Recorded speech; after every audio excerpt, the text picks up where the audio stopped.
Hello வணக்கம் squad. நாளைக்கு வெள்ளிக்கிழமை ரெசார்ட் எபிசோட பசங்க வெயிட் பண்ணிட்டு இருக்கிறேன். 32 எபிசோட் பார்த்தாச்சு. 33,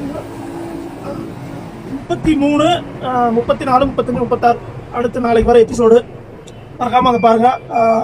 இந்த வாரம் ஒரு டைம் விட்றீங்க 4 எபிசோடு, அந்த வாரம் 2 டைமாக 8 எபிசோடாக விட்ருங்களேன்.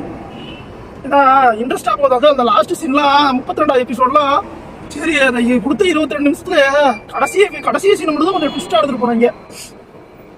அது அந்த ஒரு வாரமாக வெயிட் பண்ணணும் அந்த சீன் மறுபடியும் அதை பார்க்கறதுக்கு. அதனால் வாரம் ஒரு 8 எபிசோடாக விட்டிங்கன்னா பரவாயில்ல. இது அந்த ரெசார்ட் டைரக்டர் அவருக்கு நீங்கள் ஷேர் பண்ணி விடுங்க. ஓகே ஸ்பாட் பாய். நாளைக்கு மறக்காமல் ரெசார்ட் அந்த எபிசோடு வரும், மறக்காமல் பாருங்கள். பார்த்துட்டு எப்படி இருக்குன்னு கமெண்ட்ல சொல்லுங்கள்.